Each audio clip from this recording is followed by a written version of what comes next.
तुटे भवरोग तुटे भवरोग तुटे भवरोग तुटे भवरोग संचित क्रियमान भोग संचित क्रियमान भोग संचित क्रियामान भोग संचित क्रियामान भोग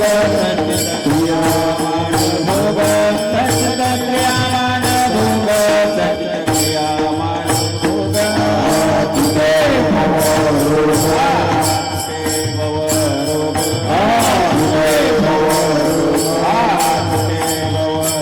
संचित क्रियमान भोग संचित क्रियामान भोग संचित क्रियामान भोग संचित क्रियामान भोग संचित क्रियामान भोग ऐसे भोगाचे नाम भोगाचे नाम ऐसे भोगाचे नाम ऐसे भोगाचे नाम उच्चारिता खंडे जन्म उच्चारिता खंडे जन्म उच्चारिता खंडे जन्म उच्चारिता खंडे जन्म उच्चारिता खंडे जन्म उच्चारिता खंडे जन्म वसो न सके पाप वसो न सके पाप वसो न सके पाप वसो न सके पाप जाय त्रिविध तो ताप जाय त्रिविध तो ताप जय त्रिविध तो ताप जय त्रिविध तो ताप जय त्रिविध तो ताप जय त्रिविध तो ताप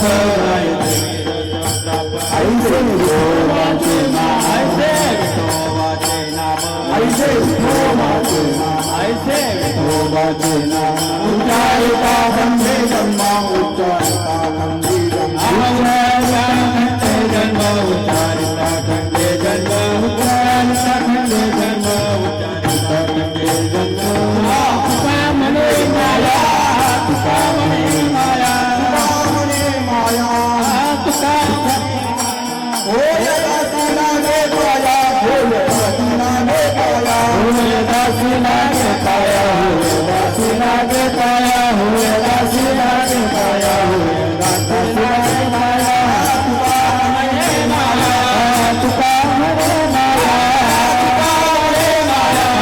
तुका म्हणे माया होय दासीनाने पाया होय दासीनाने पाया दासीनाने पाया होय दासीनाने पाया होय दासीनाने पाया होय दासीनाने पाया ऐसे विठोबाचे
तुटे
तुटे भवरोग तुटे भवरोग संचित क्रियमान भोग आईसे विठोबाचे नाम उच्चारिता खंडी जन्म वसो न शके पाप वसो न शके पाप जाय त्रिविध तो ताप आईसे विठोबाचे नाम उच्चारिता खंडी जन्म तुका म्हणे माया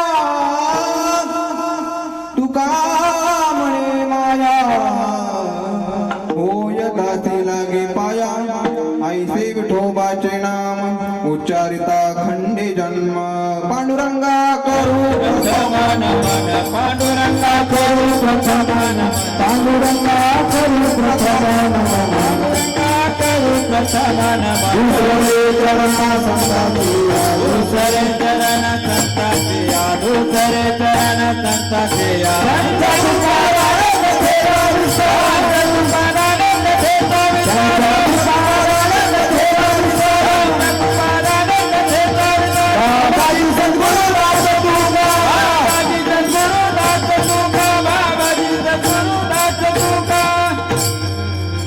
पांडुरंगा करू प्रथम नमन दुसरी चरणा संतांचिया संत कृपादानी कथेचा विस्तारू बाबाजी सद्गुरु दानेंद्र रुद्र मरुतस तुन्वंती दिव्यै स्तवैर वेदै सांग पदक्रमोपनिषदैर गायन्ति यं सामगाः ध्यानावस्थित तद्गतेन मनसा पश्यन्ति यं योगिनो यस्यान्तन्न विदुषुरासुरगणा देवाय तस्मै नमः यदक्षरं मनाख्येयं मानन्दमजमव्ययं श्रीमन्निवृत्तिनाथेति ख्यातं दैवतम् आश्रये नाथाचे चरणी शरण एका जनार्दनी शरण एका जनार्दनी शरण एका जनार्दनी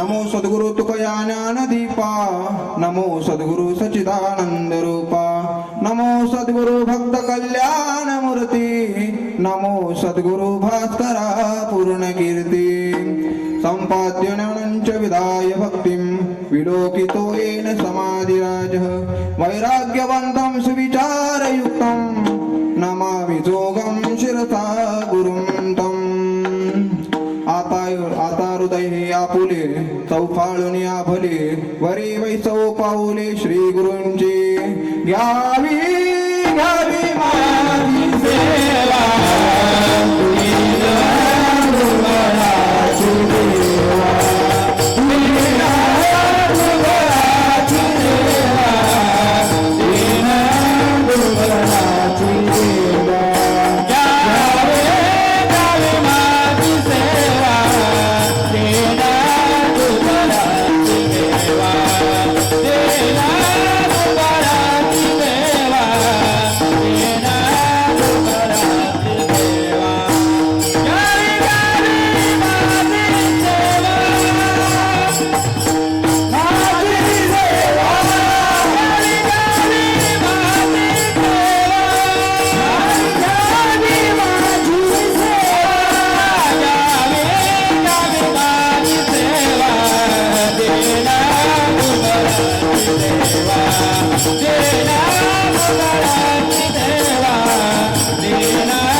तुटे भवरोग संचित क्रियमान भोग ऐसे विठोबाचे नाम उच्चारिता खंडी जन्म वसो न शके पाप वसो न शके पाप जाय त्रिविध तो ताप ऐसे विठोबाचे नाम उच्चारिता खंडी जन्म तुका म्हणे माया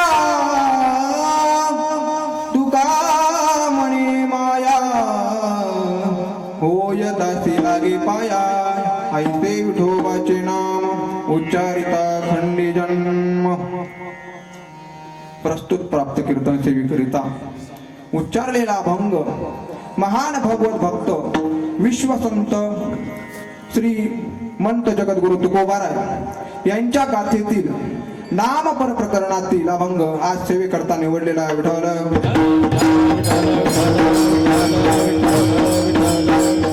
हो. तर सेवेला सुरुवात करण्यापूर्वी थोडासा परिहार द्यायचा तो असा की वैकुंठवासी नवनाथ वामन वाघ आमचे आजोबा यांच्या 5व्या पुण्यस्मरणानिमित्त हा कार्यक्रमाचं आयोजन करण्यात आलं.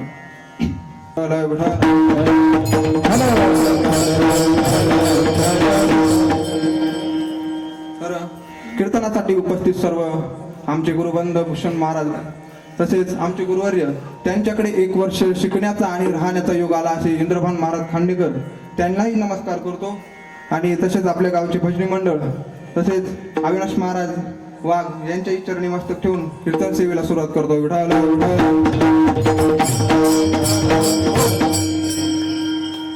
तुटे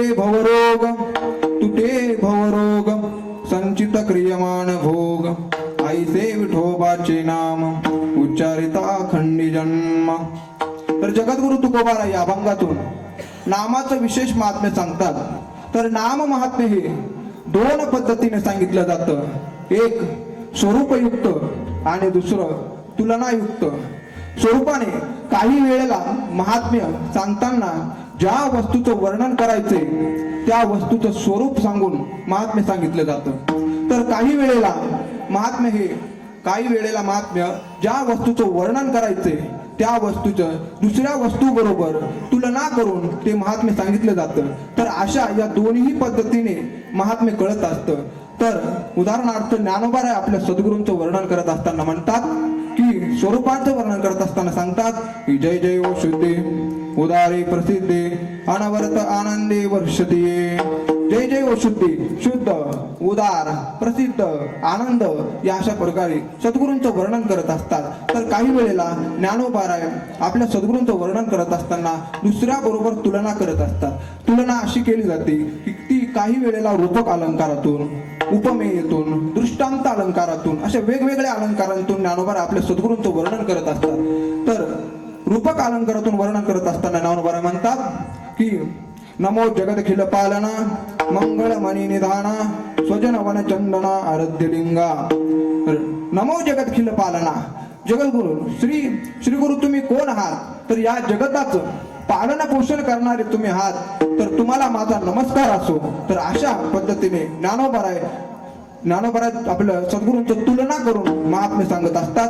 तर काही वेळेला महात्म्य हे स्वरूपाने सांगायला लागते. ज्या वेळेला व्यक्ती अधिकारी असते ना त्यावेळेला त्या व्यक्तीला महात्म्य हे स्वरूपाने सांगावं. पण ज्या वेळेला व्यक्ती अधिकारी नसते त्यावेळेला महात्म्य हे त्या व्यक्तीला सांगताना अधिकार नसताना त्या व्यक्तीला तुलना करून सांगावी लागते.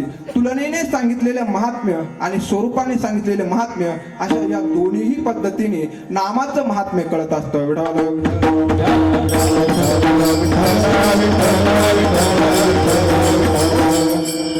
तर या स्वरूपाने आणि तुलनेने पण काय असतं ज्या वेळेला सामान्य माणसाला एखाद्या गोष्टी बरोबर तुलना केल्याशिवाय कळत नाही त्याच्यामुळे काय करावं लागतं तुलना करावी लागते. मग ती तुलना करताना संत महात्मे करतात काय चंदनाचे हात पायही चंदन. संत महात्म्यांचं वर्णन करत असताना चंदनाचे हात पायही चंदन अशा या पद्धतीने संत महात्मे तुलना करून महात्मे सांगतात. पण एखाद्या वेळी जर आपण डायरेक्ट त्यांना जर सांगितलं की जय जय ओ शुद्धी शुद्ध म्हणजे काय शुद्ध स्वरूप काय असतं हे कळत नाही. मग त्याच्याकरता काय करा तुलना करा. मग तुलना करत असताना तुलना ही एखाद्या वस्तू बरोबर आणि दुसऱ्या वस्तू बरोबर त्याची तुलना करावी लागते. मग ती तुलना करताना साधं उदाहरण सांगतो आपल्याला. संसारातलं उदाहरण आहे, प्रपंचातलं. काय असतं, एक पती बाहेर कामाला असतो आणि कामाला असताना पती अचानक एक वेळ घरी येत असतो आणि ती पत्नी ठरवते की आज आपला पती येणार आहे, तर त्या पतीसाठी आपण काय करू, पुरणपोळी करू. तर त्या पुरणपोळी करण्याचं तिने ठरवलेलं असतं. आणि सासूबाई घरी नसते, सासूबाई कुठे असते, गावाला गेलेली असते. तर पती येणार आहे, मग पतीसाठी पुरणपोळी करते. परत ती पुरणपोळी करत असताना पुरणपोळी एवढी सुंदर करते महाराज, त्या पुरणपोळीमध्ये एकदम मऊ असं एकदम मऊ पुरण भरलेलं असतं आणि विलायची सुद्धा टाकलेली असते. एवढं सुगंधी पुरण आणि मस्त पुरणपोळी अशी बनवते. ती खरपूस पुरणपोळी बनवते, एकदम मस्त तव्यावरती भाजते. नाहीतर आपल्याकडे काय करतात, पुरण एकदम ठोसर असतं, एकदम मऊ बनवत नाही. त्याकडे तिने पुरणपोळी मऊ बनवली. पुरणपोळी बनवल्याच्या नंतर पती आले. पती म्हणे झालं का, म्हणे झालं, बसा लगेच. जेवायला बसल्याच्या नंतर पतीला गरम गरम तव्यावरची पुरणपोळी काढली आणि ती पुरणपोळी ताटामध्ये टाकली. तर मग तिने ताटात टाकल्याच्या नंतर त्या पतीच्या पुढे ठेवली. मग आता तिने काय पतीच्या पुढे ठेवली, एवढी गरम पुरणपोळी होती महाराज, ती तव्यावरून आली होती आणि तिने ताटात टाकली होती. ताटात टाकल्याच्या नंतर तिने, माणसाचं काय असतं, काही महिलांची म्हणजे महिला मंडळांची काहीतरी अपेक्षा असते, आपल्या पतीने आपण पुरणपोळी बनवली याच्याबद्दल तिने काहीतरी सांगावं असं तिला वाटतं. तर मग तिने पुरणपोळी ताटात एवढी गरम वाढली आणि ती म्हणते आता खा पटकन आणि मला सांगा ही पुरणपोळी कशी झाली. तर कशी झाली सांगायचं. तर मग त्याने जी पुरणपोळी खायला घेतली ताटामध्ये, महाराज त्याने घास तोडायचा तर त्याला 10 वेळा हात फुंकावे लागले, एवढी गरम पुरणपोळी होती. आणि ही विचारते कशी झाली, पुरणपोळी कशी झाली विचारते. आणि मग ती पुरणपोळी खात असताना मग त्याने 10 वेळा हात फुंकला महाराज आणि एवढं गरम पुरण त्याने तोंडामध्ये टाकली. पुरणपोळीचा एक घास तोंडामध्ये टाकला महाराज. तो पुरणपोळीचा घास तोंडात टाकल्याच्या बरोबर एवढं गरम पुरण होतं ते टाळूला जाऊन चिटकलं महाराज. त्याचा टाळू भाजला आणि ही विचारते कशी झाली, कशी झाली काय सांगावं. अरे त्याचा टाळू भाजलाय आणि तू विचारते कशी झाली. कसं असते, गंमत असते महिलांची, ती विचारत असते कशी झाली पुरणपोळी. त्याचा टाळू भाजला, त्याचं काही घेणं देणं नाही, पण ती विचारते कशी झाली. तर ती पुरणपोळी त्याने महाराज त्या बिचाराने कशी तरी खाली, एवढी गरम पुरणपोळी त्याने खाल्ली. आणि पण खाऊन झाल्याच्या नंतर तिने विचारला आता सांगा मला पुरणपोळी कशी झाली. तर ती तो म्हणे अगं पुरणपोळी खूप सुंदर झाली, खूप छान झाली. महाराज एवढ्यावरती समाधान होतं का हो तुमचं, होतं का एवढं समाधान. तो म्हणतो खूप सुंदर झाली, खूप छान झाली, याच्यावरती तुमचं समाधान होतं का. बघा नाही म्हणतात कुशाल. तर पुरणपोळी खाल्याच्या नंतर मग एवढी गरम पुरणपोळी खाली, ती म्हणे अजून एक घ्या पण मला सांगा पुरणपोळी कशी झाली. सांगत नाही महाराज, कोणत्या जन्माचा बदला घ्यायचा असतो माहित नाही मला. तर ती विचारते पुरणपोळी कशी झाली. ती दुसरी पण खायला देते, ती खाल्ल्याच्या नंतर ती विचारते कशी झाली. तो म्हणतो खूप सुंदर झाली, पुरण पण मापत आहे, गुळ पण व्यवस्थित टाकलाय, विलायची सुद्धा व्यवस्थित टाकली, पुरणपोळीला मस्त सुगंध आलाय, मी मस्त खाल्ली पण पुरणपोळी खूप सुंदर झाली. तरी समाधान मानत नाही महाराज, तरी महिला समाधान मानत नाही. मग त्या बिचाराच्या पुढून प्रकाश पडतो डोक्यामध्ये काय माहित नाही. तो त्याच्या डोक्यात प्रकाश पडला की पुरणपोळी किती सुंदर झाली. तो म्हणतो माझ्या आईची पुरणपोळी अशी होत नाही तशी तू बनवली आज. मग ती म्हणते आता बरं वाटलं, विठाला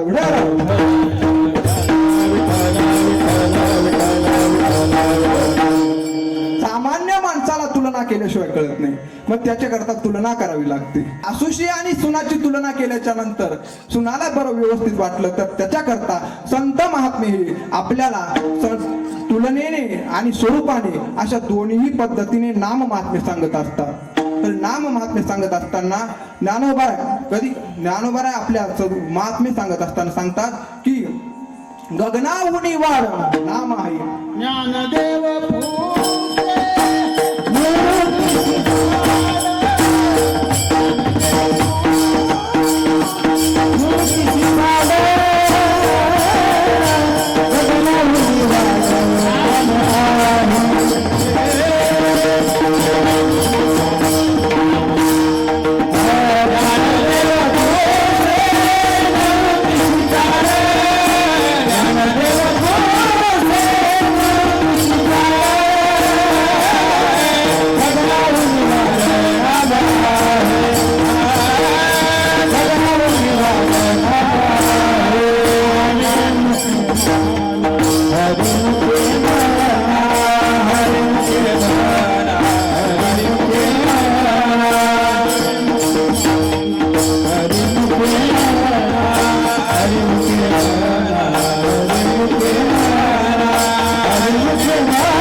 गगनाहुनी वाढ नाम आहे. गगनाहुनी वाढ, अहो स्वरूपाने सांगितलं, गगनाहुनी वाढ नाम स्वरूपाने सांगितलं, पण स्वरूपाने कळत नाही. मग त्याच्याकरता तुलना करून सांगावं लागतं. त्यावेळेला तुलना केल्याच्या नंतर माणसाला नाम महात्म्य कळत असतं. तर अशा प्रकारे नाम महात्म्य हे तुलनेने आणि सांगताना संत महात्म्य हे भागवतादी ग्रंथांमध्ये सगळं सांगत नाम महात्म्य त्याचे भागवतामध्ये स्पष्ट निर्देश आलेले. कोणत्या काळाबरोबर आपण काय बोलणार आहोत, कोणत्या काळाबरोबर आपण कोणती साधना करणार आहोत. तर ज्ञानोबा कृतयध्यायते विष्णू त्रेतायाम यजतो मखै द्वापारे परिचर्यायाम कलौ तद्हरि कीर्तनात. भागवत सांगतं की कृतयध्यायते विष्णू, कृतयुगामध्ये ध्यान करून भगवान परमात्म्याची प्राप्ती करून घेणं हा प्रशस्त मार्ग सांगितला गेला. आणि त्रेतायाम यजतो मखै, त्रेतायुगामध्ये भगवान परमात्म्याची प्राप्ती ही यज्ञ याग करून भगवान परमात्म्याची प्राप्ती करून घेणं हा एक प्रशस्त मार्ग सांगितला. आणि द्वापारे परिचर्यायाम, द्वापार युगामध्ये भगवान परमात्म्याची परिचर्या सांगून भगवान परमात्म्याची प्राप्ती करायची हा प्रशस्त मार्ग सांगितला. आणि कलौ तद्हरि कीर्तनात, कलियुगामध्ये भगवान माझी करावे कीर्तन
कलियुगामध्ये भगवान परमात्म्याचं नामस्मरण करून भगवान परमात्म्याची प्राप्ती होते हे सांगितलं.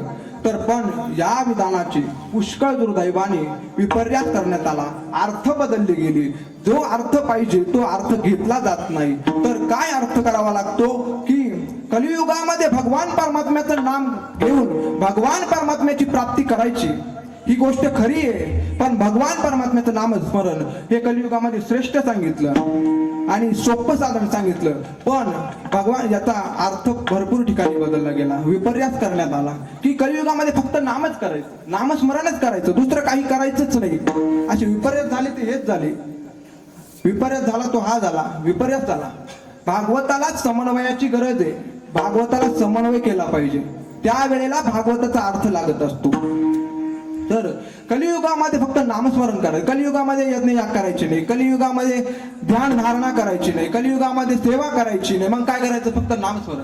अशी प्रमाणे सापडतात पुष्कळ. आताच महाराजांनी प्रमाण दिलं, कलियुगा माझी करावे कीर्तन, फक्त कीर्तन. माझे कीर्तन म्हणजे नाम संकीर्तन, ते फक्त कीर्तन करायचं, नामस्मरणच करायचं. याचा अर्थ पुष्कळ बदलला गेला. कलियुगामध्ये सेवा करायची नाही, कलियुगामध्ये ध्यान करायचं नाही, कलियुगामध्ये ध्यान यज्ञ याग करायचे नाही. मग कलियुगामध्ये काय करायचं, फक्त ठाईच बैसून अशी प्रमाणात सापडत, काहीच करायचं नाही, देवाची पूजाही करायची नाही. मग काय करायचं कलियुगामध्ये, तर याचा विपर्यास झाला मला. याच्याकरता त्या भागवताला समन्वयाची अपेक्षा आहे, समन्वय केला पाहिजे. काय समन्वय केला पाहिजे, मी त्याच्याकरता प्रमाण देतो महाराज. भगवान परमात्म्याचे जे भागवतामध्ये जे सांगितलं ते कृतयध्यायते विष्णू खरं आहे, परंतु त्याचे अर्थ वेगळे वेगळे लागले गेले. काय, ज्या भगवान जगद्गुरु तुकोबाराय भागवताचं ज्या भागवतात सांगितलं त्याच भागवताच्या आधाराने जगद्गुरु तुकोबाराय बोलत असतात की म्हणतात, या गोपाळांना भगवान परमात्म्याची प्राप्ती झाली. ती कशाने झाली हो, नामाचे चिंतन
प्राप्ती झाली ती कशाने झाली? गोपाळ का विद्वान होते का?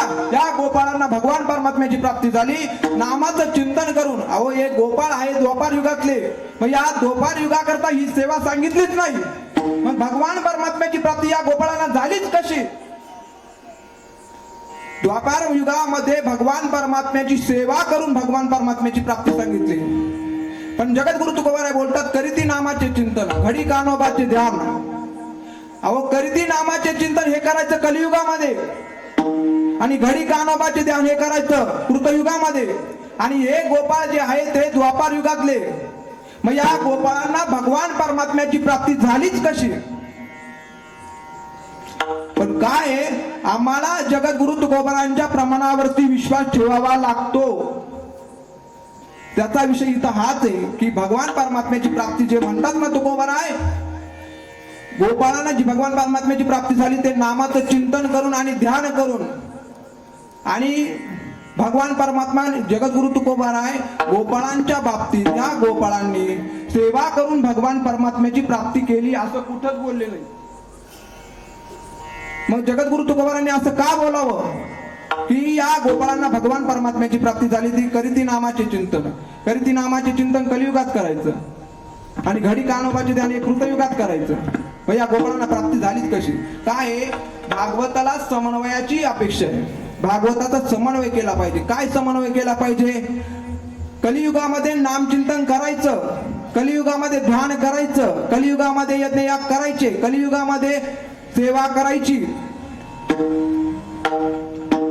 तर ते भागवताला समन्वयाची अपेक्षा आहे. तर समन्वय कसा करावा लागतो की नाम ध्यान ज्या कृतयुगामध्ये भगवान परमात्म्याचं ध्यान करता येत होतं, पण ध्यानयुक्त नाम घ्यावं लागत होतं. आणि कलियुगामध्ये जे नाम घ्यायचं ते ध्याना करता घ्यायचं.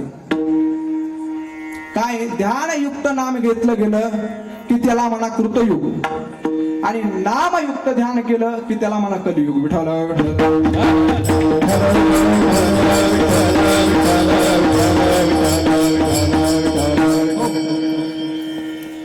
तर या सर्व संत महात्मे हे आपल्याला स्वरूपाने आणि तुलनेने अशा या दोन्ही पद्धतीने नाम महात्मे सांगत असतात.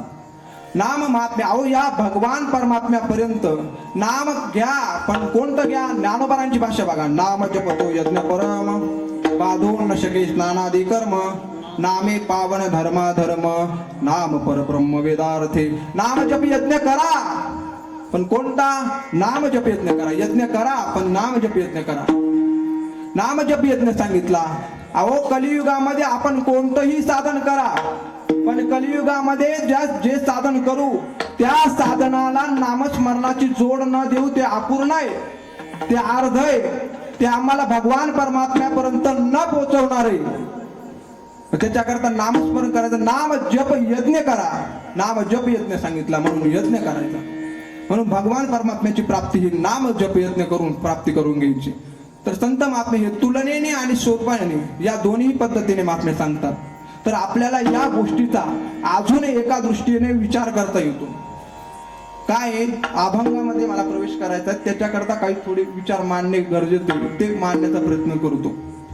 काय माणसाला उपयुक्तता सांगितल्याशिवाय महत्व पटत नाही, आणि काही वेळेला महत्व सांगितल्याच्या नंतर उपयुक्तता पटते. उपयुक्तता शब्दाचा अर्थ फायदा. माणसाला सांगितल्याच्या नंतर या गोष्टीपासून कोणता फायदा होणार आहे हे सांगितल्याच्या नंतर त्याला पटत असतं. तर काय आपण झाडं लावली पाहिजे का नाही? झाडं लावली पाहिजे का नाही? लावली पाहिजे झाडं. पण हे आपण म्हणलं झाडापासून काय मिळतं? सावली मिळते, फळं मिळतात, फुलं मिळतात, पानं मिळतात. मग झाडं लावली पाहिजे पण आपण लावत नाही. हे किमान एखाद्याला पटतं. महत्व सांगितल्याच्या नंतर झाड लावलं पाहिजे. का लावलं पाहिजे बाबा? झाड, त्या झाडापासून आपल्याला फळं मिळतात, त्या झाडापासून आपल्याला सावली मिळते, मग झाड लावलं पाहिजे. पण झाड लावलं पाहिजे सांगितलं तर हे किमान एखाद्याला पटतं. मनुष्यानाम सहस्रेषु, किमान एखाद्याला. हजारो लोकांमध्ये एकालाच पटतं. काय? आपण झाड लावलं पाहिजे की त्या झाडापासून आपल्याला सावली मिळते, फळं मिळतात. ज्ञानोबा म्हणतात ना, जो खांडावया घावो घाले का लावणी दयाने केली, दोघा एकची सावली वृक्ष दे जैसा. तो वृक्ष जो आहे तो काय करतो, रोगांनाही सावली देतो. जो तोडणार आहे त्यालाही सावली देतो आणि जो लावणार आहे त्यालाही सावली देतो. म्हणून झाड लावलं पाहिजे हे किमान एखाद्याला पडतं. पण ज्या वेळेला त्या माणसाला ऑक्सिजन लावायची वेळ येते ना, त्यावेळेस तुम्ही हे बाबा झाड लावलं पाहिजे बरं, ते त्या वेळेला कळतं. उपयुक्तता पटल्याच्या महत्व सांगितल्याच्या नंतर उपयुक्तता पटते काहींना, आणि काहींना उपयुक्तता सांगितल्याच्या नंतर महत्व पडतं. उपयुक्तता काय, ज्या वेळेला त्याला ऑक्सिजन लागल ना त्या वेळेला तो म्हणतो झाड लावलं पाहिजे, झाड लावलं पाहिजे की नाही. त्याच्याकरता मग झाड काय आहे, महत्वाना उपयुक्तता वाटणं हे श्रेयस्कर जीवन आहे. पण उपयुक्ततेने महत्व वाटणं हे भौतिकवादी जीवन आहे. विठाला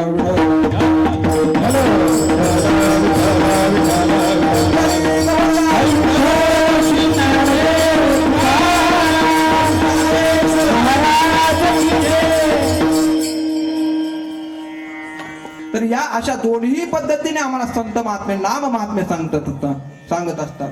पण नाम महात्म्य जगद्गुरु तुकोबाराय म्हणतात की हे नाम महात्म्य असं आहे बाबा, आम्ही हे नाम घ्यावं, देवाचं नाम घ्यावं, पण या नामाचा आम्हाला फायदा काय, नाम घेतल्याच्या नंतर आम्हाला उपयोग काय. अरे जगद्गुरु तुकोबाराय म्हणतात या नामाचा सगळ्यात मोठा फायदा हा आहे की मनुष्याच्या जीवनातला सगळ्यात मोठा रोग घालवतो अभंगाच्या पहिल्याच्या.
तुटे भवरोग संचित क्रियमाण भोग, ऐसे विठोबाचे नाम उच्चारिता खंडी जन्म. जगद्गुरु तुकोबाराय या अभंगामध्ये नामाचे अगोदर उपयुक्तता सांगून मग उपयुक्तता पटवून देतात. तर काय उपयुक्तता पटवून देतात, तुटे भवरोग संचित क्रियमान भोग, तुटे भवरोग ऐसे विठोबाचे नाम. संचित क्रियमान भोग तुटे ऐसे विठोबाचे नाम, वसो न शके पाप ऐसे विठोबाचे नाम, जाय त्रिविध तो ताप ऐसे विठोबाचे नाम, तुका म्हणे माया होय दासी लागे ऐसे विठोबाचे नाम, तुका म्हणे माया होय दासी लागे पाया ऐसे विठोबाचे नाम. ऐसे या पदाने जगद्गुरु तुकोबाराय आपल्याला उपयुक्तता पटवून देतात. तर काय असतं, माणसाला महत्व सांगितल्याच्या नंतर मनुष्य त्या कामामध्ये प्रवृत्त होत नाही. त्याच्याकरता जगद्गुरु तुकोबाराय आपल्याला उपयुक्तता पटवून देतात. मनुष्य जन्माला आल्यापासून मरेपर्यंत खूप प्रयत्न करत असतो, पण मनुष्याला जन्माला आल्याच्या नंतर जी काय भीती वाटते ती मरणाची भीती वाटते. सगळ्यात मोठी जी भीती असेल ती मरणाची भीती आहे. तर मग आपल्याला प्रत्येकाला वाटतं आम्ही मरू नये, तसे प्रत्येकाला जगण्याची गरज वाटते. आम्हाला कोणताही त्रास होऊ नये, आम्हाला कोणताही पीडा देऊ नये, कोणतेही दुःख होऊ नये, याच्याकरता आम्हाला कोणताही रोग झाला नाही पाहिजे. तर मग जगद्गुरु तुकोबाराय या अभंगामध्ये भवरोग शब्द वापरतात. याच भवरोग शब्दाच्या अनुषंगाने मला जो काही विषय मांडायचा आहे तो मांडण्याचा प्रयत्न करतो.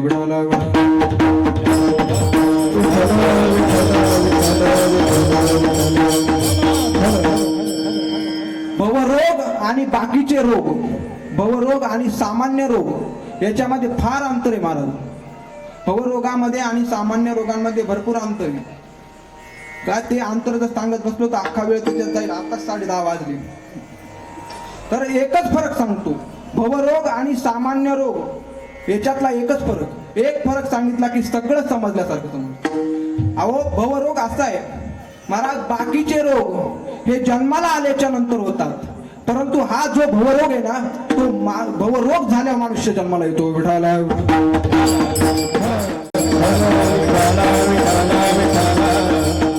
की भवरोग असा आहे महाराज की याच्यासारखा दुसरा पीडा देणारा कुणीच नाही. हा सर्व लय पूर्ण पीडा देतो, संपूर्ण पीडा देतो, त्रस्त करतो माणसाला. तर आयुर्वेदाचं चिंतन करत असताना थोडेसे आयुर्वेदाचं चिंतन मांडतो. त्या आयुर्वेदाचं चिंतन का मांडायचं, जगद्गुरु तुकोबारांनी ते सगळं भवरोगाकडे लावलंय, संसाराकडे लावलंय. संसाराकडे लावलं. संसार भवरोग म्हणजे संसार. संसार कोणता? संसाराचे सुद्धा 2 प्रकार पडतात, एक व्यवहारिक आणि एक जन्म मरण रूपी संसार. व्यवहारिक संसार हे गाडी बंगला घोडे पोरं हे व्यवहारिक संसार आहे. आणि दुसरा जो संसार आहे तो जन्म मरण संसार आहे. किती वेळा जन्म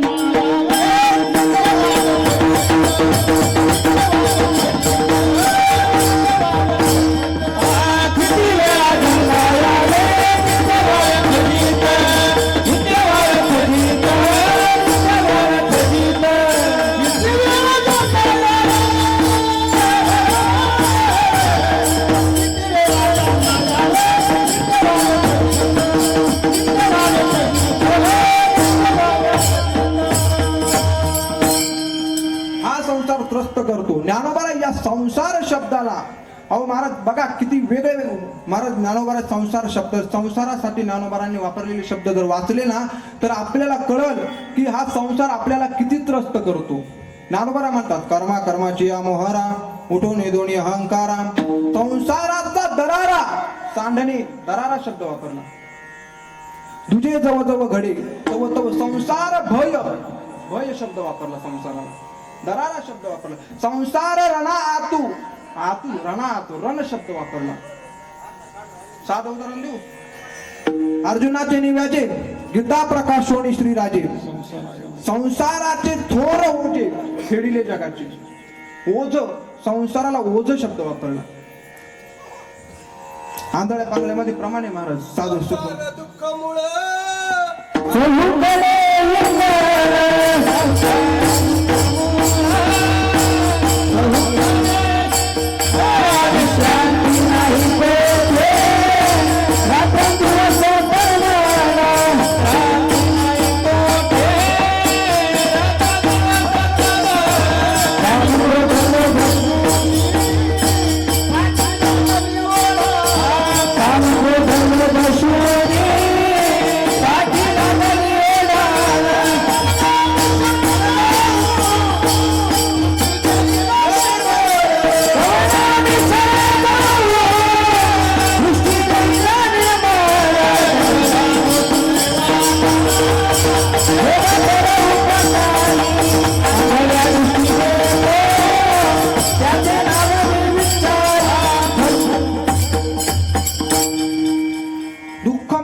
संसाराला दुःख मूळ म्हणतात.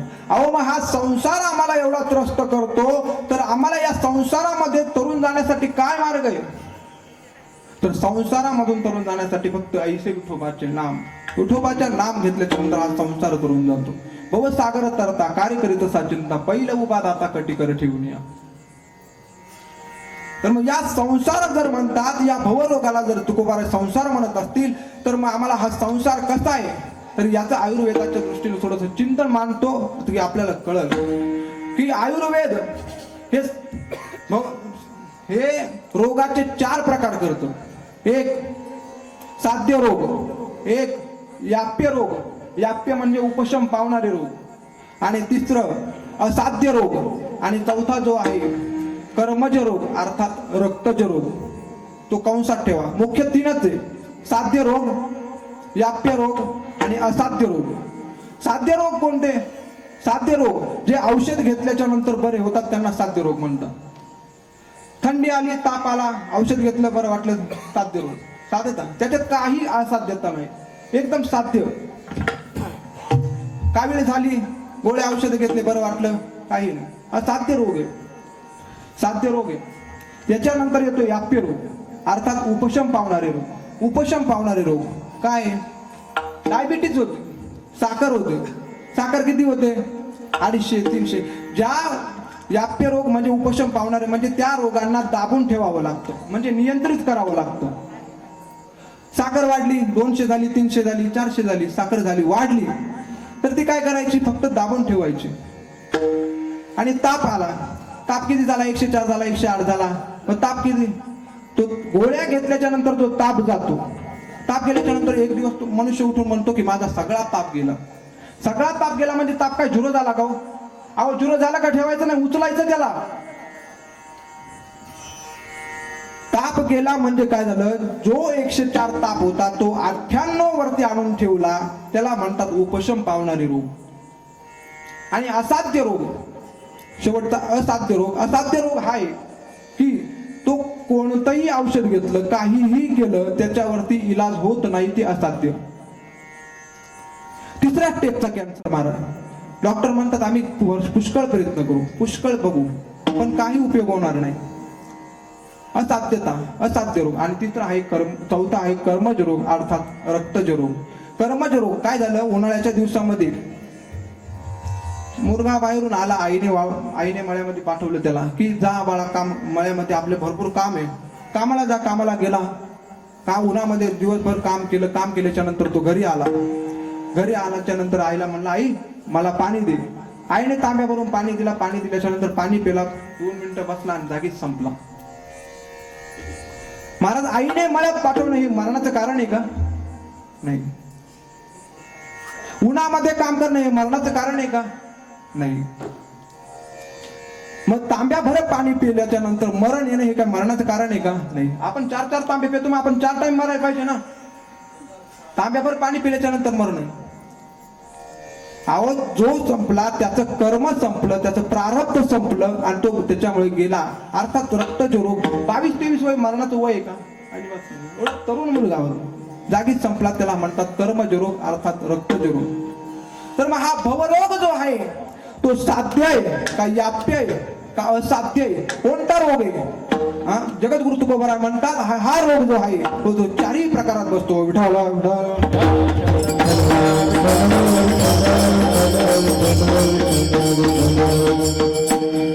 साध्य रोग. हा साध्य रोग जो कोणा करत आहे, जो साध्य रोग आहे ना, प्रमाण देतो. मुनिमुक्त झाली, नेने गर्भवासा, मुनिमुक्त झाले, जे मुक्तान करता. हा रोग कसा आहे? भवरोग कसा आहे? साध्य रोग आहे.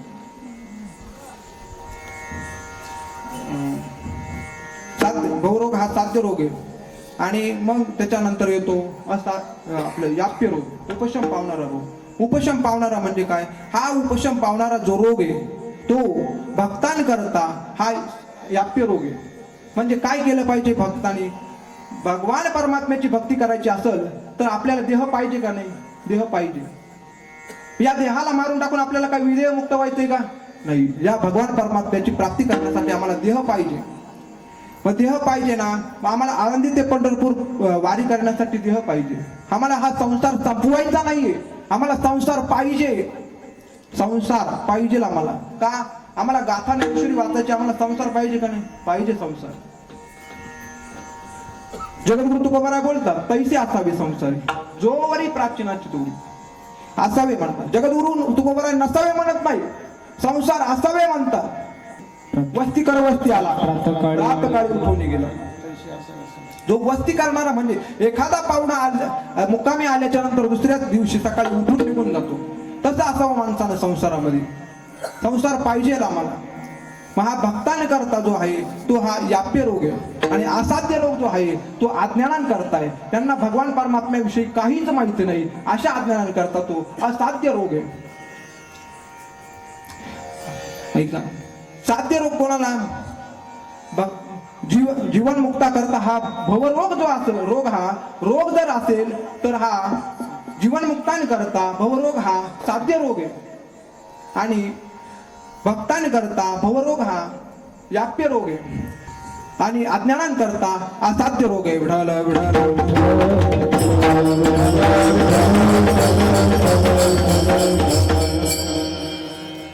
जर असाध्य आणि साध्य रोग असेल तर मग हा रोग आम्हाला भरपूर त्रास देतो, कंटाळा देतो, त्रस्त करतो. तर मग हा रोग आम्ही कसा जाणायचा? अहो आम्हाला हा भवरोग झालाय हे आम्ही कसं जाणायचं? त्याचा काहीतरी परिणाम शरीरावर दिसला पाहिजे का नाही? त्याच्यावरती शरीरावरती काहीतरी परिणाम झाला पाहिजे की आम्हाला हा रोग झालाय. त्याच्याकरता आयुर्वेदामध्ये सुश्रुताचं चिंतन मानलं गेलं की 4 प्रकाराने मानलं जातं. माणसाला तर जन्माला आल्याच्या नंतर अहो माणसाला पोट कधी दुखल? माणसाचं जन्माला आला तर पोट दुखल. अहो जन्माला आला चष्मा कधी लागल? जन्माला आला तर माणसाला चष्मा लागल. आजारी कधी होईल माणूस? ताप कधी होईल? थंडी कधी वाजल? जन्माला आला तर माणसाला थंडी ताप. तो जन्मालाच आला. अहो माणसाला साडेसाती कधी सुरू होईल? रक्षाबंधनला. ज्ञानोबा बोलतात वांजेची या लेका कैची जन्मपत्रिका नवी निळी भूमिका के कल्पुपा. अहो त्याला रोगच नाही ना, तो जन्मालाच आला नाही त्याला रोगच नाही. जन्माला आला त्याला रोग होतो. अहो पोट कोणाचं दुखत? ज्याला दुसऱ्याचं सुख भोगवत नाही त्याचं. जन्माला आला त्याचं पोट दुखणं, जन्माला आला चष्मा लागणार. तर मग या भवरोग शब्द वापरतात. भवरोग म्हणजे भव नाम शरीर देह आणि त्याला म्हणतात रोग. भवरोग रोग शब्द वापरला. रोग म्हणजे रुज्यते इथे अनेन रोगाहा. रुज्यते जो आपल्याला पीडा देतो, जो आपल्याला मोडतो, जो आपल्याला मारतो, जो आपल्याला संपवतो त्याला रोग म्हणतात.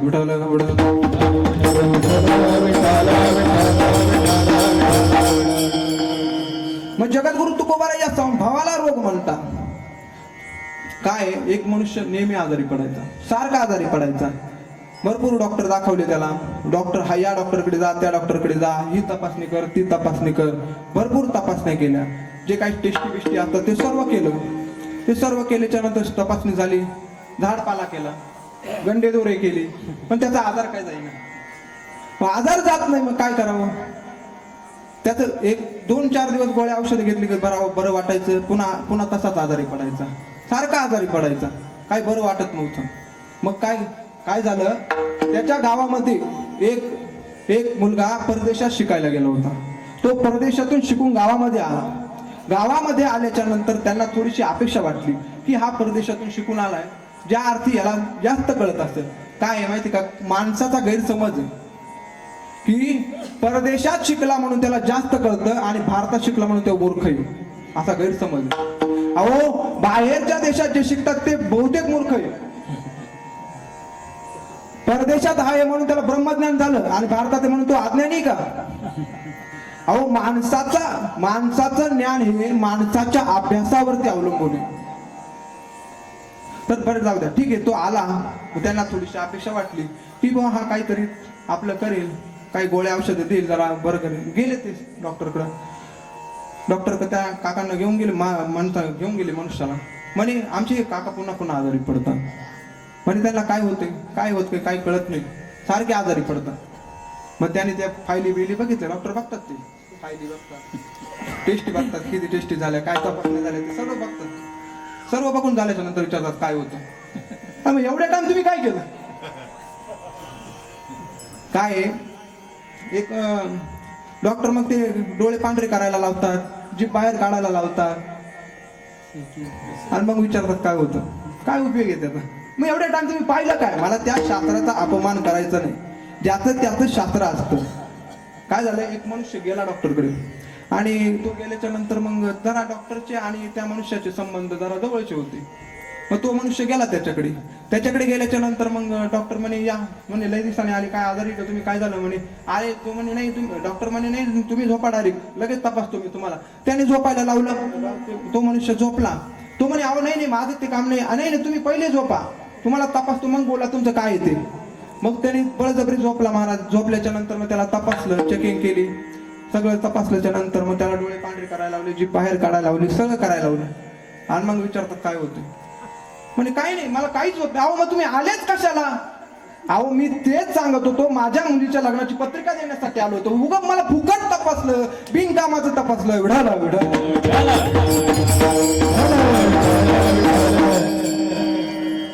काही गरज नसताना तपासून घेतलं त्याला. बरं ठीक आहे. बरं ते आले, डॉक्टरला फायली बिली दाखवल्याच्या नंतर डॉक्टरला सांगितलं माझे काका पुन्हा पुन्हा आजारी पडतात. मग एक 4 दिवस बरं वाटतं, पुन्हा तसेच आजारी पडतात.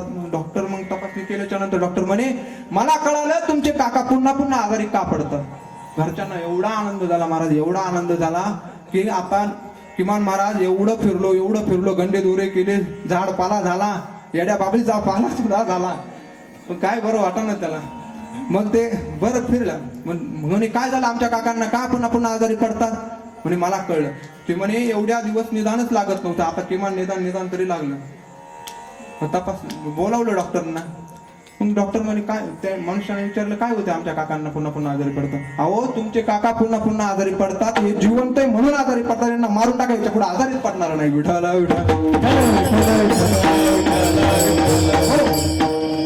अहो हा काय उपाय आहे का. डॉक्टरने असं बोलावं का, मारून टाका हा कुठे उपाय असतो का. पण डॉक्टरांनी काय मी बोललो, मी सांगताना सांगितलं की मनुष्य भवरोग आणि सामान्य रोग याच्यातला भरपूर अंतर आहे. भवरोग झालाय हे आम्ही कसं जाणायचं, त्याच्याकरता आयुर्वेदाचं प्रमाणे आयुर्वेद सांगतं की या भवरोगाला जाणण्याकरता 4 प्रकार केले जातात. 1 पूर्वलक्षण, 2 लक्षण, 3 उपद्रव आणि 4 उपसर्ग. 4 प्रकार केले जातात. पूर्वलक्षण काय, आम्हाला ताप आलाय हे जाणण्यासाठी अगोदर आपण उन्हामध्ये खेळलेला असतो, त्याच्यामुळे आम्हाला ताप आला हे समजतं. अहो माणसाला हार्ट अटॅक आला तर माणूस म्हणतो कसा काय अचानक हार्ट अटॅक आला. तो अचानक येत नाही, तो आपल्याला अगोदर पूर्व सूचना देऊन जातो की बाबा तू जर असं वागत राहशील तर मी पुन्हा येईल. बरं पुन्हा येईल तर एकटा येणार नाही, जाताना घेऊन जाईल. विठ्ठल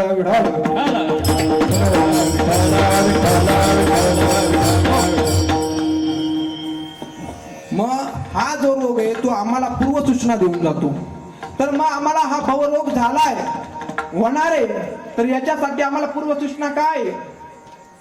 तर ज्ञानोबा म्हणतात स्वर्गीची उर्वशी ऐकोनी जेवी मानसी वार्ता लावी आकाशी यागांची या. एखादं कुठं तरी आपलं स्वर्गाचं वर्णन ऐकायचं, उर्वशीचं वर्णन ऐकायचं की स्वर्गामध्ये चिंतामणी, स्वर्गामध्ये कामधेनू आहे, परत स्वर्गामध्ये जे आपलं अप्सर आहे, असं चिंतन ऐकायचं आणि यज्ञ करायच्या नादाला लागायचं. यज्ञ करण्याच्या नादाला लागला की माणसाने समजायचं मला भवरोग होणार आहे, हे पूर्वलक्षण आहे. माणसाला समजायचं भवरोग होणार आहे. तर काय भवरोग झाला की काय भवरोग होणार आहे, तो माणसाने पुण्य केल्याच्या नंतर स्वर्गाला जाता येत असतं. आणि स्वर्गाला गेल्याच्या नंतर पुण्य संपल्याच्या नंतर माणसाला एक क्षणभर सुद्धा थांबू देते नाही तिथं. लात मारून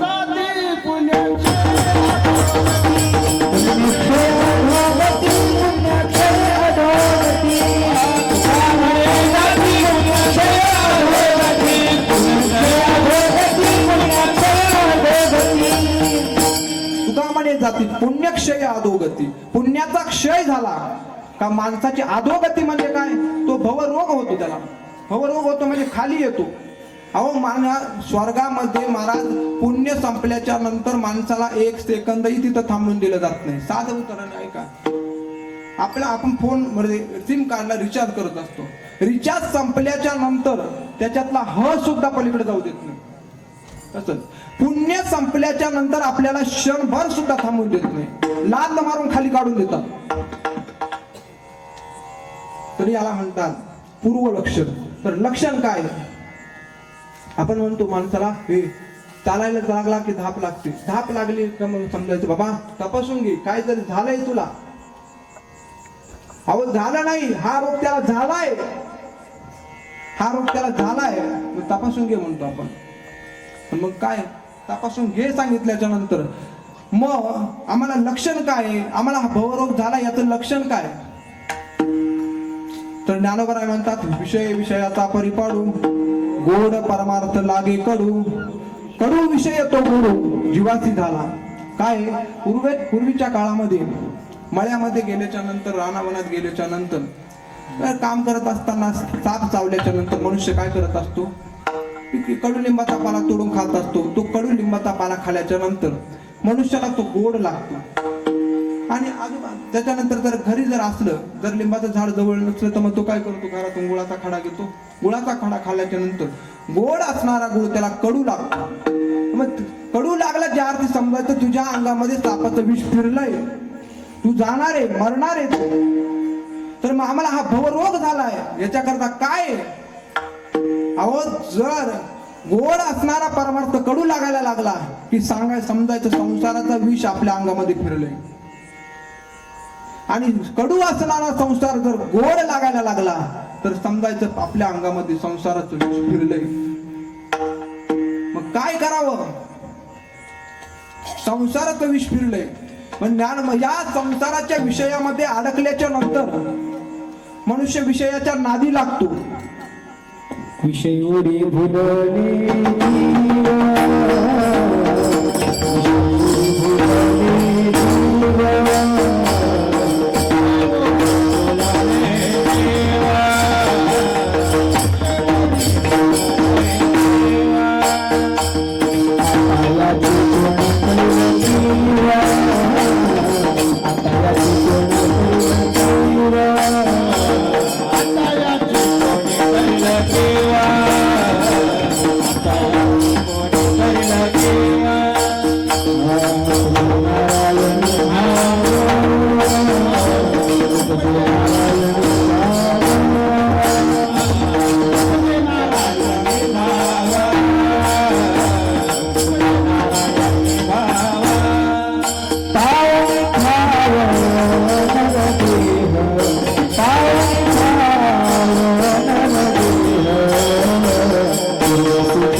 विषय ओढी भुलले जीव.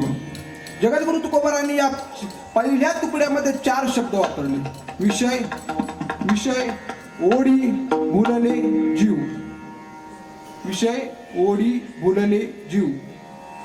विषय, ओढी, भुलले, जीव 4 शब्दामध्ये जगद्गुरु तुकोबारांनी 3 व्याख्या केल्या. महाराज तुकोबारांची वचनं लय गोड आहे. महाराज ज्ञानोबारांची वचनं सुद्धा लय गोड आहे. महाराज ज्ञानोबारांनी कोणतं शास्त्र सांगितलं नाही आपल्याला. जे शास्त्र पाहिजे ते शास्त्र सांगितले महाराज. गणित शास्त्र पाहिजे गणित, व्याकरण पाहिजे व्याकरण, अर्थशास्त्र पाहिजे अर्थशास्त्र. सर्व शास्त्र ज्ञानोबारांनी ज्ञानेश्वरीमध्ये सांगितले. आयुर्वेद पाहिजे आयुर्वेद. महाराज ज्ञानोबारांनी त्या ओवीमध्ये एका ओवीत, आता आम्ही भास्कर बाबा ओवी शिकवतात की त्या ओवीमध्ये माणसाला ताप आल्या, विषमज्वर झाल्याच्या नंतर म्हणजे ताप आल्याच्या नंतर मनुष्याला काय होतं, तो पदार्थ कोणताही गोड पदार्थ जरी खाल्ला तरी तो कडू लागतो. हे ज्ञानोबारांनी अगोदर लिहून ठेवले. डॉक्टर जनाला विचारले. आणि जे आयुर्वेदाचं रसायन जे आहे ते रसायन माणसाला कधी घ्यावं हे सुद्धा सांगितले. बाबा आता शिकवताय भास्कर बाबा. तर ज्ञानोबारांनी प्रत्येक शास्त्र सांगितलंय. अहो तुकोबारांनी या जगतामध्ये कोणाची सगळ्या चर्चा केल्या महाराज. कोणती चर्चा केली नाही जगद्गुरु तुकोबारांनी. जगद्गुरु तुकोबारा या प्रमाणामध्ये 4 शब्दामध्ये 3 व्याख्या. अहो विषय कशाला म्हणतात? तो ज्याला बघून जीव भुलतो त्याला विषय म्हणतात. जीव कशाला म्हणतात?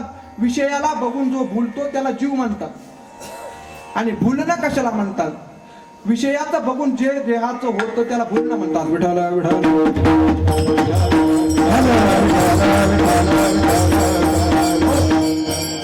विषय ओढी फुलले जीव. या विषयामध्ये आमचे जीव फुलले गेले, आम्ही या विषयामध्ये भुलून गेलो. तर मग जगद्गुरु तुकोबाराय म्हणतात, बाबा आम्हाला जन्माला घाला, आम्हाला गर्भवासी घाला. तू घेईना मी जन्म यासाठी देवा, घेईना मी जन्म यासाठी देवा, घेईना मी जन्म यासाठी देवा, घेईना मी जन्म यासाठी देवा.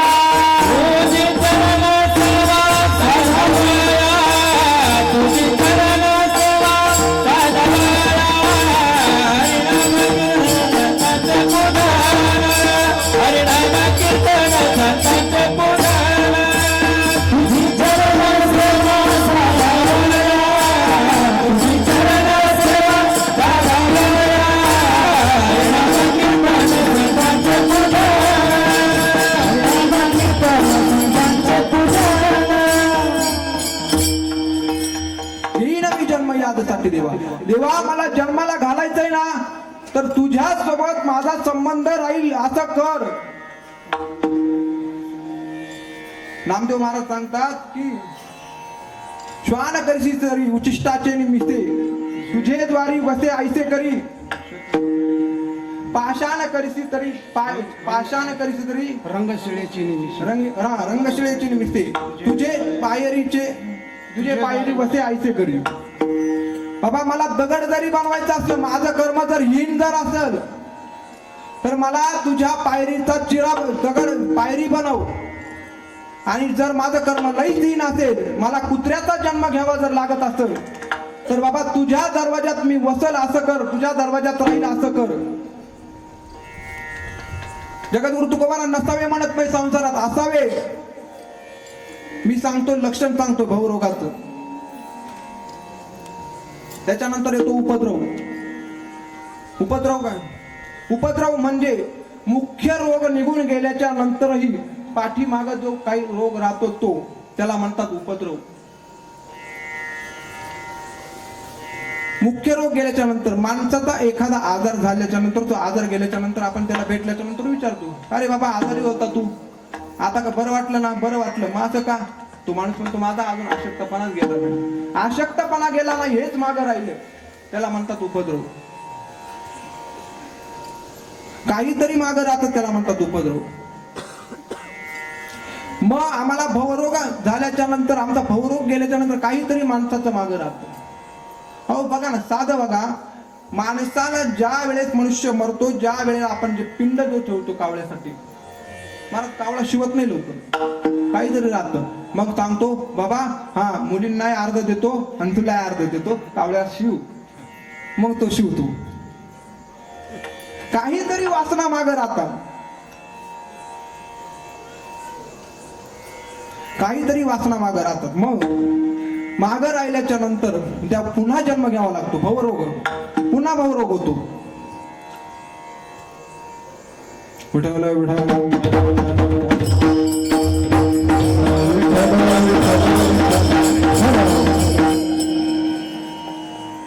उपसर्ग.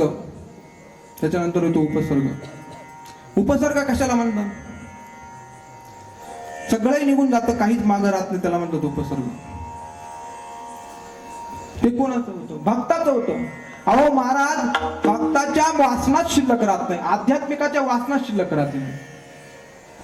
भागवत केलं मग शिवतो, असं होत नाही कधी. कथा पुराणे केली मग शिवतो, असं होत नाही कधी. अहो आध्यात्मिकाच्या वासनात मागं राहत नाही, तर त्याला शिवायला काय अडचण आहे? कावळ्याला कावळा टप्पन शिवतो, त्याला म्हणतात उपसर्ग. विठाला विठाला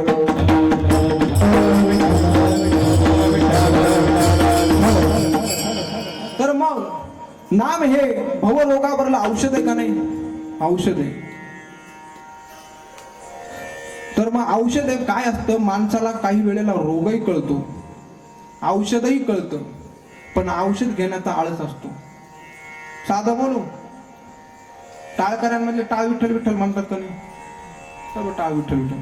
गायक विठ्ठल विठ्ठल म्हणतात का नाही? सगळे टाळकरी उभे जे विठ्ठल विठ्ठल म्हणतात की नाही? म्हणतात. अहो ज्याची कातड्याची पान आहे तो पखवाज विठ्ठल विठ्ठल म्हणतो का नाही? म्हणतो. कीर्तनकार विठ्ठल विठ्ठल म्हणतो का नाही? म्हणतो. पण बसलेल्यांपैकी कुणाला म्हणावं वाटत नाही. हाच तर मोठा आळस आहे.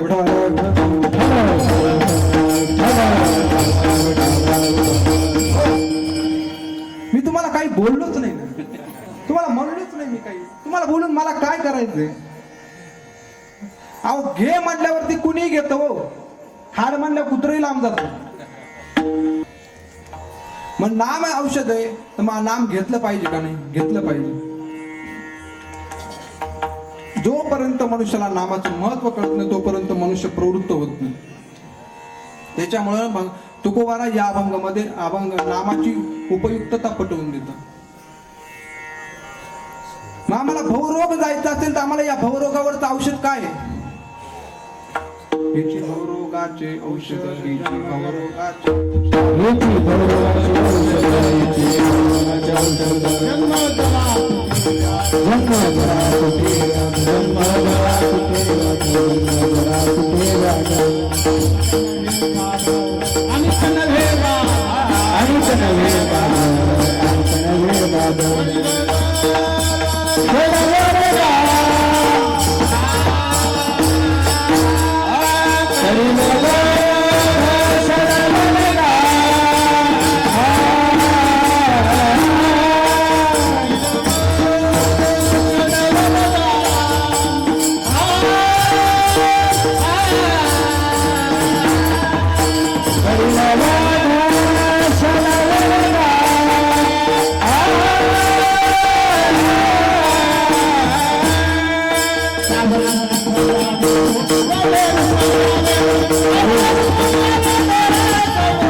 याची भवरोगाचे औषध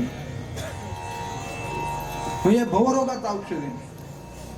तर मग नाम घेतल्याच्या नंतर भवरोग जातो भवरोग.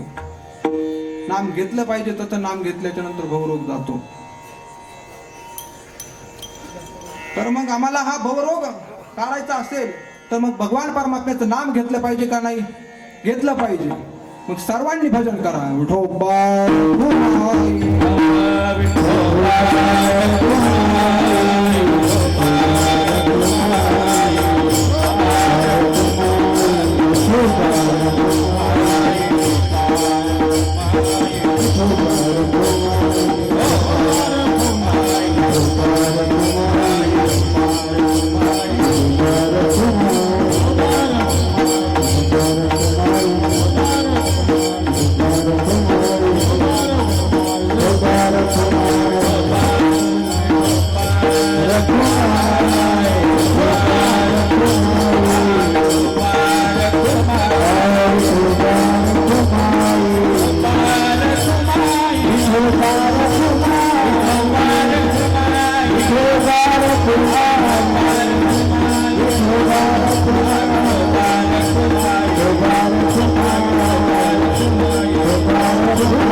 तुटे भवरोग संचित क्रियमान भोग आईसे विठोबाचे नाम उच्चारिता खंडी जन्म वसो न शके पाप जाय त्रिविध तो ताप तुका म्हणी माया होय दासी लागे पाया आईसे विठोबाचे नाम उच्चारिता खंडी जन्म. तर जे काही चिंतन केलं ते सगळं भवरोगावरती भवरोग याच शब्द सोडून झाला तर अजून अख्खा अभंग बाकी. संचित क्रियमान भोग, संचित कर्म, क्रियमान कर्म आणि भोग शब्दाचा अर्थ होतो प्रारब्ध कर्म. संचित कर्म, क्रियमान कर्म आणि प्रारब्ध कर्म. संचित ज्याला म्हणावं जे साठलेले त्याला संचित कर्म म्हणतात आणि जे भोगण्यासाठी आले त्याला म्हणतात प्रारब्ध कर्म. आणि क्रियमान कर्म, क्रियमान म्हणजे आपण जे आता सध्या जे कर्म करतोय त्याला क्रियमान कर्म म्हणतात. तर मग काय भगवान परमात्म्याच्या नावाने या तिन्ही कर्माचा सुद्धा बाध होतो का? होतो. मग का होत नाही? अहो भवरोगाचा बाध होतो, मग कर्माचा का होणार नाही? भवरोगाचा सर्व कर्मांचा बाध होतो, सर्व कर्म नष्ट होतात. तर काय थोडीशी कथा सांगतो, कथा सांगितली कळतो.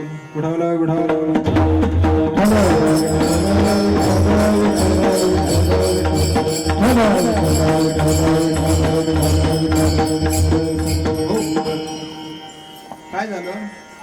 ज्या वेळेला भगवान परमात्मा श्रीकृष्ण भगवान परमात्मा द्वारकेचे राजे झाले, द्वारकेचे राजे झाल्याच्या नंतर सुदामदेव अगदी गरीब घराण्यामध्ये जन्माला आलेला.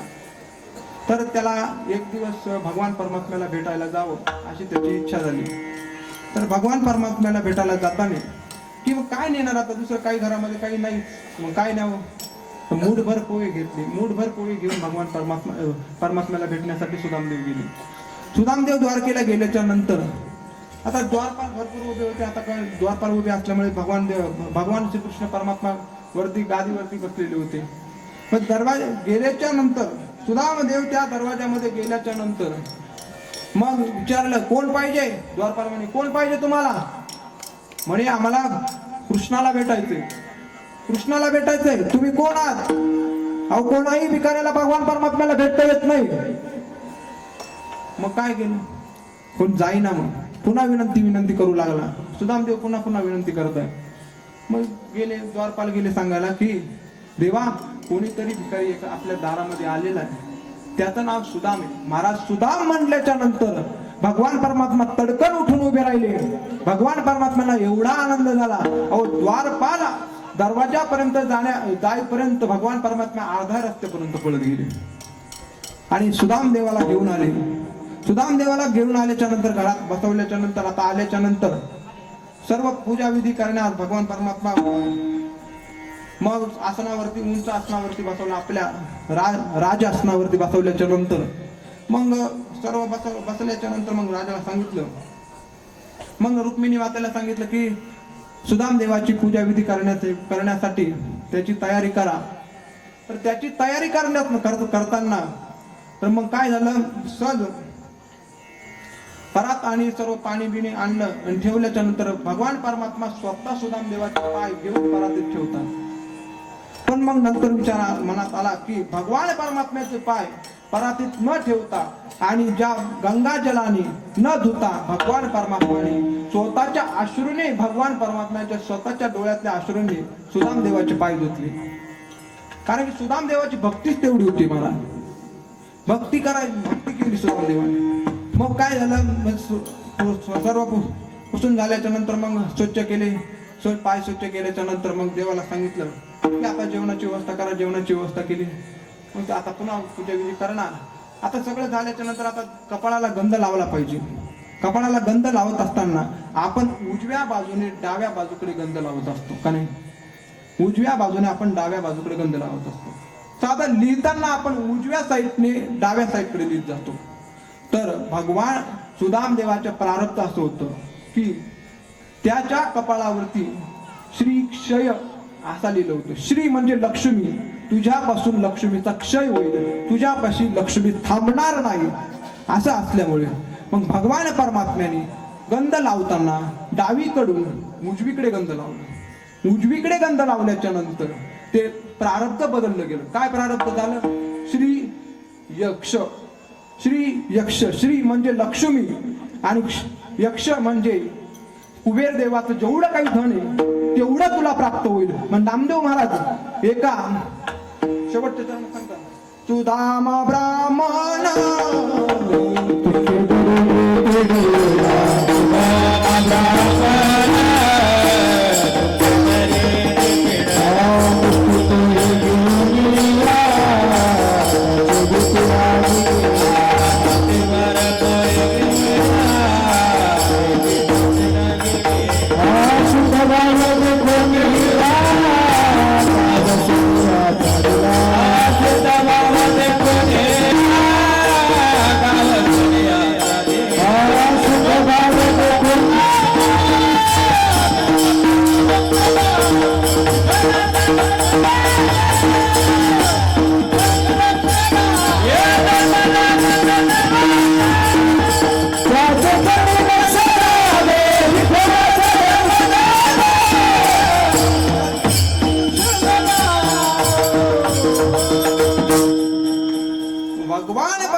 भगवान परमात्म्याची भक्ती केल्याच्या नंतर प्रारब्ध सुद्धा बदलतं. नाथ महाराज सुद्धा सांगतात ना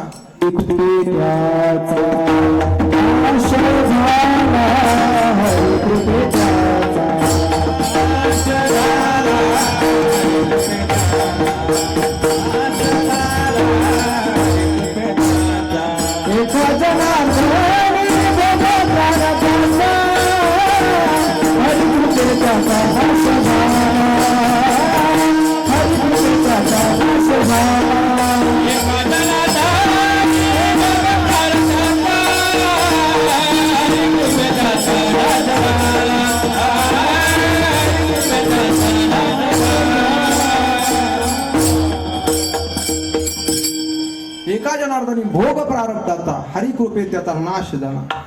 भगवान परमात्म्याची कृपा झाल्याच्या नंतर प्रारब्ध सुद्धा बदलतो. म्हणून तुकोबाराय म्हणतात आईसे विठोबाचे नाम ऐसे विठोबाचे नाम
नाम उच्चारिता खंडे जन्म.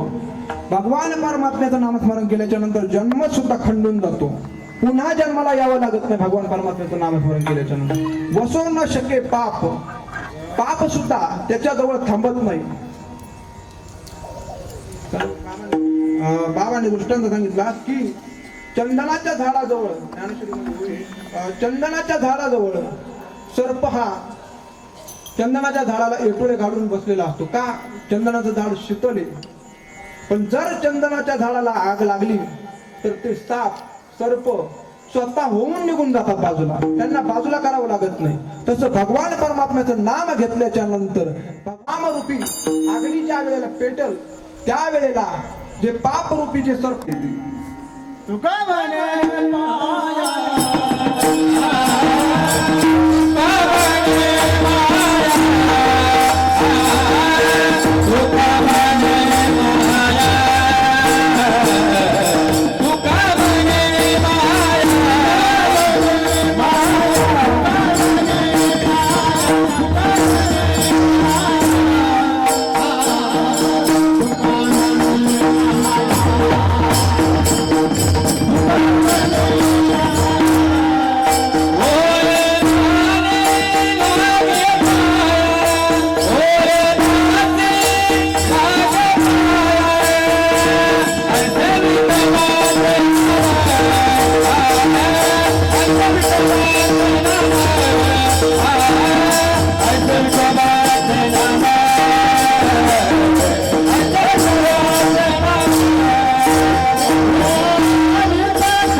यथोचित क्रियमाण भोग ऐसे विठोबाचे नाम उच्चारिता खंडी जन्म.